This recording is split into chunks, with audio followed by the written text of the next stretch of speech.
What is going on, my Cardano friends? It is your friend Jack here, and in today's video we're going to be going over Cardano's slow development versus Ethereum Solana's recent major problems that have come into light and a lot of people have been paying attention to, and why I think Cardano could possibly take some of this market share and solve these problems for a lot of people that are having them on those L1 blockchains.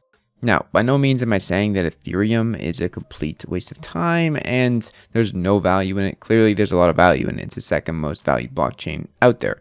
But I do think that blockchain is going down in Solana's case, and super high, unreasonably high gas fees that are not inclusive to anyone but the rich are going to have problems as we go forward. Pretty obvious. I think that's pretty straightforward. And in today's video, I kind of want to cover what's been going on and what has brought that even more into light in mainstream media and especially in the crypto media sphere. First things first, though, if you do want to have some Cardano in your wallet and you want to stake it to earn passive Cardano natively in the protocol, you can do so by staking with the Jack stake pool. If you don't know how to stake, you can check the video link down in the description. Now, let's get into it. The other side meta. This is by Yuga Labs. Essentially, people who run Bored Apes, people who own CryptoPunks now, people who have done a lot of the big stuff on Ethereum. They have made basically a metaverse, and it is very impressive. The website's good, all that, yeah. But here's the thing: there's so much interest for this metaverse, and not really the best blockchain to do it on Ethereum, but that is the blockchain that the projects are all based on. We saw $174 million worth of Ethereum burned just because of this mint, and a lot of this was failed transactions. So people, they put in their transaction, there's so much demand, 5 ETH or 1 ETH just to have the gas go through, to make sure it goes through first, and it fails. So think of that. People are losing tens of thousands, if not more, of dollars on failed transactions, and they still have to spend tens of thousands, if not more, in many cases, to just mint their NFTs for this project. So 174 million. Let's compare that to Cardano's total volume ever. This is about right now $230 million, because 8 is about 70 cents. So, interestingly enough, it is over 50% of Cardano's total volume ever on the aftermarket. So that's interesting. I think so. And to be honest, they also think it's interesting. Yuga Labs tweeted out, "We're sorry for turning off the lights on Ethereum for a while. It seems abundantly clear that ApeCoin will need to migrate to its own chain in order to properly scale. We like to encourage the DAO to start thinking in this direction."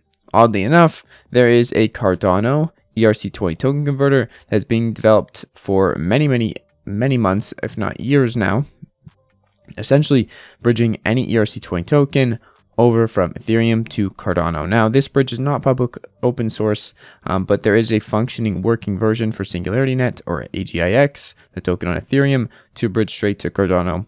Very flawless, very cleanly, and it also does cover a lot of the bases that people are going to be worried about. We also have layer 2s like Mokamada with great EVM solutions for hosting on a Cardano layer 2.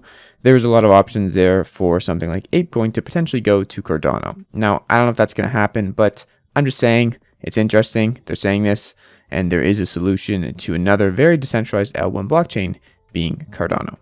Although I think a lot of people in the DAO running ApeCoin are going to be against anything Cardano and likely are going to migrate to something less decentralized and more centralized. At least that's what I think. I don't hope for that at all, but I do think that it's going to be hard to get a lot of people who are so anti-Cardano on board with a solution that involves Cardano.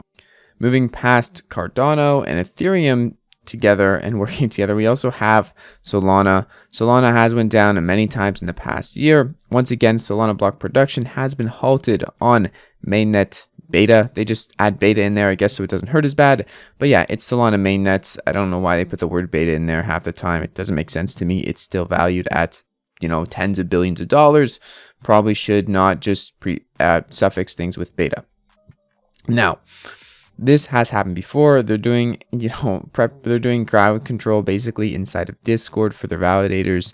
and on Google Forms, kind of sketchy, kind of interesting. I'm not trying to just bash the crap out of Solana. There's a lot of great things developing over there, a lot of great tools and other things that I think will bring crypto in general forward, but I don't think having a centralized blockchain or a blockchain that can be halted at all is the future of finance. That's just my opinion.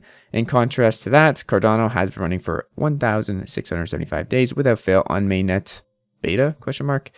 And lastly, to end the video off, we're not going to roast Solana anymore. I don't really want to do that.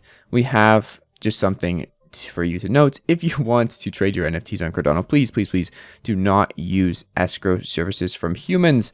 They are going to be a lot more risky. You're putting your trust in a person. Rather, put your trust in a smart contract and a service like Trading Tent, and you can trade in the basement. That is basement.tradingtent.io. I'll leave a link down in the description in case you ever want to use that, or you can join Mom's Frickin' Basement Discord and find the escrow tent in one of the channels there. Anyways, hope you guys have a great freaking day. I hope we see some of this volume and just wasted fees come to Cardano NFTs and Cardano in general. I do think there's a lot of the great things going on in Cardano that other blockchains could utilize and also benefit from working together to build the next version of financial operating systems for the entire world. Anyways, the future's multi-chain. A lot of people are going to make it. Hopefully we're all going to make it. And I'll see you in the next freaking video. It's been your friend Jack. Peace out.